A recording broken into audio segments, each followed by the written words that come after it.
Hello guys, नमस्कार, जोहार, आदाब, सत श्री अकाल। एग्जाम फाइटर नंबर पर आप सभी का ग्रांड वेलकम है साथियों।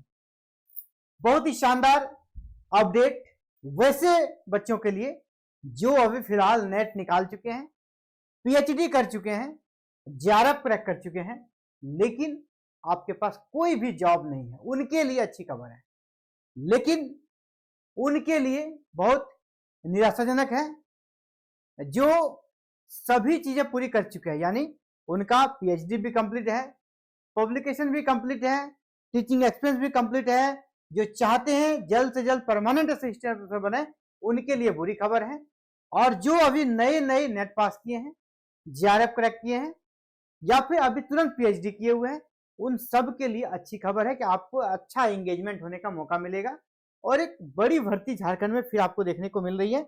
लेकिन ये भर्ती जो होगी ना, कॉन्टेक्चुअल होगी, नीड बेस्ड असिस्टेंट प्रोफेसर के रूप में होगी। आपको पता है झारखंड के सभी यूनिवर्सिटी से नीड बेस्ड असिस्टेंट प्रोफेसर की रिक्रूटमेंट निकली थी और नियुक्ति प्रक्रिया भी चल रही थी। उसमें कुछ यूनिवर्सिटी में जो अदर स्टेट वाले ज्यादा आ गए थे, उसका विरोध हुआ और नियुक्ति प्रक्रिया को फिलहाल स्थगित कर दिया गया था। लेकिन सरकार फिर आगे इसमें बढ़ रही है और ये ऑफिशियल अपडेट आप सभी को देने वाला हूं आज। और झारखंड में नीड बेस्ड असिस्टेंट प्रोफेसर की बहाली फिर से शुरू हो रही है और यह सभी यूनिवर्सिटी से होगी। जहां विज्ञापन नहीं आया था वहां भी निकलेगा और जहां विज्ञापन रुका हुआ है वो फिर उसी पोजीशन से आगे बढ़ने वाला है। ऐसा नहीं कि उसमें फिर कुछ नया होगा। जैसे मतलब रांची यूनिवर्सिटी है, विनोबा भावे यूनिवर्सिटी है, यहाँ पर नियुक्ति प्रक्रिया जो रुक गई है ना, फिर वहीं से वो रीस्टार्ट होगी। तो आप सभी को तैयार रहना चाहिए इसके लिए, नीड बेस्ड असिस्टेंट प्रोफेसर के इंटरव्यू के लिए। तो चलिए इस ऑफिशियल अपडेट के बारे में बात करते हैं। सबसे पहले आपको ये न्यूज हमने बताया था, ठीक है, लटक सकती है असिस्टेंट प्रोफेसर और प्राचार्य की नियमित नियुक्ति। और ये मैं नहीं कर रहा हूं, बल्कि ये जो यहाँ के मिनिस्टर हैं, आपके उच्च एवं तकनीकी शिक्षा विभाग के जो मिनिस्टर हैं झारखंड के, उनका ये स्टेटमेंट आप देख लीजिए। उनका स्टेटमेंट है कि नए विधेयक के अनुसार नियुक्ति प्रक्रिया होगी शुरू। नया विधेयक अभी झारखंड में बना है, झारखंड यूनिवर्सिटी कॉमन एक्ट। इनका कहना है अब उसी नियम के अनुसार भर्ती होगी और इस नियम के अनुसार कहा गया है कि एक आयोग बनेगा, एक कमीशन बनेगा, झारखंड उच्च शिक्षा सेवा आयोग बनेगा। और यही आयोग यूनिवर्सिटीज और कॉलेजों में शिक्षकों की नियुक्ति करेगा, यानी असिस्टेंट प्रोफेसर की नियुक्ति करेगा। अभी आयोग बस विधानसभा में पारित हुआ है। इसमें अभी देखिए राज्यपाल का सिग्नेचर चाहिए, पहले तो इसमें गवर्नर का सिग्नेचर चाहिए, ठीक है, गवर्नर का सिग्नेचर चाहिए। इसके बाद क्या होगा, गवर्नर के बाद इसको फिर आपका गजट में पास होगा, गवर्नर के बाद फिर ये गजट में पास होगा। इसके बाद जो इनका कह सकते हैं कि गजट में पास होने के बाद इनके लिए जो संरचना है आपका आयोग का, आयोग के मेंबर और जो अध्यक्ष बनेंगे, तो आयोग का स्ट्रक्चर बनेगा, ठीक है। आयोग में जितने पद होंगे उस पर नियुक्तियां होगी, ठीक है। यहाँ पर रिक्रूटमेंट निकलेगा, यहाँ पर नियुक्तियां होगी। तो यानी इसमें लंबा प्रोसेस है, नियुक्तियां होगी, फिर ये आयोग अपने स्तर से वर्तमान परिप्रेक्ष्य जब ये तैयार हो जाएगा रिक्तियां मंगाएगा, इसके बाद नियुक्ति प्रक्रिया शुरू होगी। यानी इसमें समय लगेगा और आपको पता है एनईपी 2020 को का सभी यूनिवर्सिटी एडॉप्ट कर चुकी है झारखंड में। और एनईपी के तहत दूसरा पक्ष क्या है ना, कि आपको शिक्षक की नियुक्ति करनी है और रेशियो के अनुसार छात्र यानी टीचर और स्टूडेंट के बीच रेशियो होना चाहिए, ठीक है। टीचर और स्टूडेंट के बीच एनईपी के तहत कहा गया है कम से कम 30 बच्चों पर आपका एक टीचर चाहिए, 30 बच्चों पर एक टीचर चाहिए, यानी रिक्रूटमेंट जरूरी है। नहीं तो एनईपी के तहत जितने सारे सब्जेक्ट है ना, इनकी पढ़ाई नहीं हो पाएगी। जो न्यू अभी 4 ईयर जो FIUG प्रोग्राम चल रहा है, इसके तहत पढ़ाई पॉसिबल ही नहीं है बगैर शिक्षक के। और यहाँ पर कम से कम जो दिख रहा है ना, रिक्रूटमेंट आने में आपको 1.5 साल लग रहा है, कम से कम 2 साल भी जा सकता है। इस बीच में क्या होगा, इस बीच में यहाँ पर नीड बेस्ड असिस्टेंट प्रोफेसर की बहाली होगी। इसका प्रमाण मैं आपको दूं, इसका प्रमाण आप आगे बढ़िए। झारखंड से ही एक यूनिवर्सिटी आपका झारखंड प्रौद्योगिकी विश्वविद्यालय यानी झारखंड टेक्नोलॉजी यूनिवर्सिटी, यहाँ से नीट बेस्ड की बहाली निकल चुकी है। यहाँ से नीट बेस्ड की बहाली निकल चुकी है। नीट बेस्ड असिस्टेंट प्रोफेसर, यहाँ क्या लिखा है, नीट बेस्ड असिस्टेंट प्रोफेसर की बहाली निकल गई है झारखंड तकनीकी विश्वविद्यालय से। और यहाँ पर अलग अलग कॉलेज से भर्ती आई है, अलग अलग कॉलेज से भर्ती आई है। और इसका यहाँ पर जो संकल्प संख्या 1040 जिसके तहत नियुक्ति प्रक्रिया नीट बेस्ड का संपन्न करा जाता है, तो 1040 के तहत ही यहाँ पर भी नीट बेस्ड असिस्टेंट प्रोफेसर की बहाली निकली है तकनीकी संस्थानों में। अलग अलग तकनीकी संस्थान जैसे आप यहाँ पे देख पा रहे होंगे, आपका इंजीनियरिंग कॉलेज पलामू है, इसी प्रकार इंजीनियरिंग कॉलेज बोकारो है, इंजीनियरिंग कॉलेज गोड्डा है, इसी प्रकार निकला हुआ अलग अलग जगह से। आप इसमें फॉर्म भी भर सकते हैं जो एलिजिबल है, और इसके लिए यहाँ पर फॉर्म ऑनलाइन आवेदन आमंत्रित किया गया है। ठीक है, इस पर भी हमने अपडेट दिया था। तो ये ऐसे नहीं निकल रहा है, जब तक ग्रीन सिग्नल ऊपर से नहीं मिल रहा है तो ये नहीं हो रहा है। अगर आप कहते हैं कि तकनीकी शिक्षा विभाग ने इस पर रोक लगाई है, उच्च एवं तकनीकी शिक्षा विभाग ने रोक लगाई है ना, तो फिर ये आवेदन आमंत्रित कैसे किया गया, अब बताइए। ये सिंपल सी बात है, जब यहाँ पर रोक लगा है रांची यूनिवर्सिटी या विनोबा भावे में, तो फिर यहाँ से ऑर्डर कैसे आ गया, ये वैकेंसी कैसे आ गया। जब रोक लगा तो नया रिक्रूटमेंट कैसे हो रहा है, इसका क्या प्रोसेस है कि जब रोक लगा है तो नहीं रुक निकलना चाहिए, लेकिन ग्रीन सिग्नल मिल चुका है।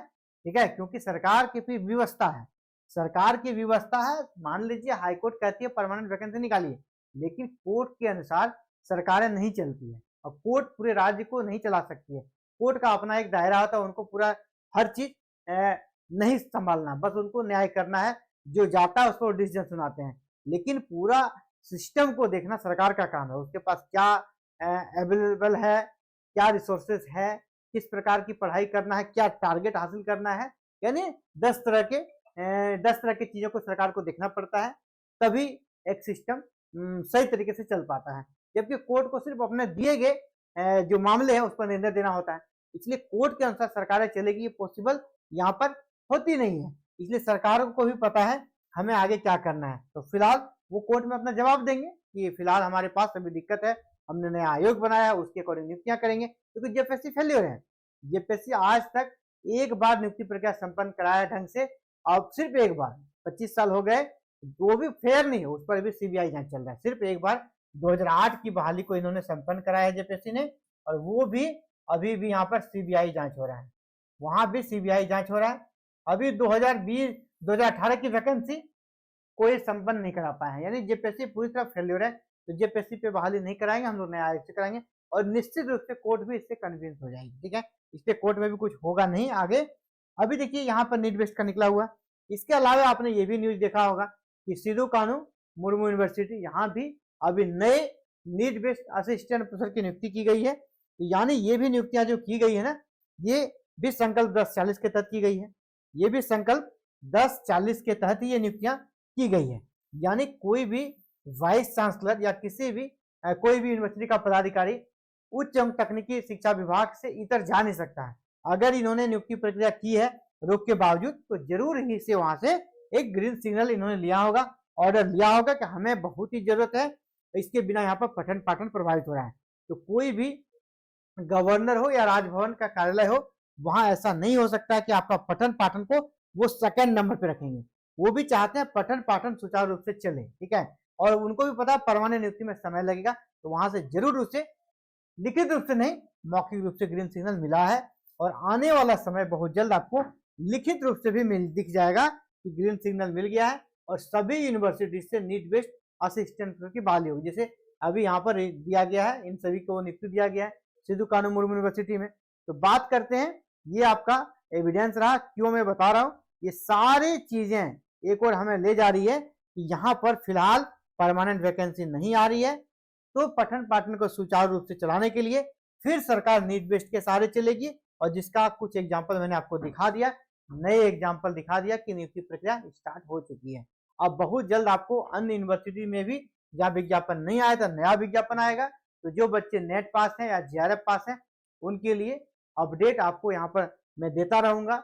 जिस भी यूनिवर्सिटी से निकलेगी सबसे पहले अपडेट आपको एग्जाम फाइटर में मिल जाएगा। और आपको पता है नीट बेस की सैलरी कितनी जाती है, 57,700। देख ठीक ठाक है, कॉन्ट्रेक्चुअल में आपके पास सैलरी मिल जाएगा। परमानेंट वैकेंसी जब आएगी उसमें आपको वेटेज दिया जाएगा, माननीय मंत्री महोदय के द्वारा भी कहा गया है। तो इस वैकेंसी का आप लोग अगर वेट कर रहे हैं, आप सभी तैयार रहें। इस वैकेंसी की सारी अपडेट आपको एग्जाम फाइटर नंबर पे मिल जाएगी।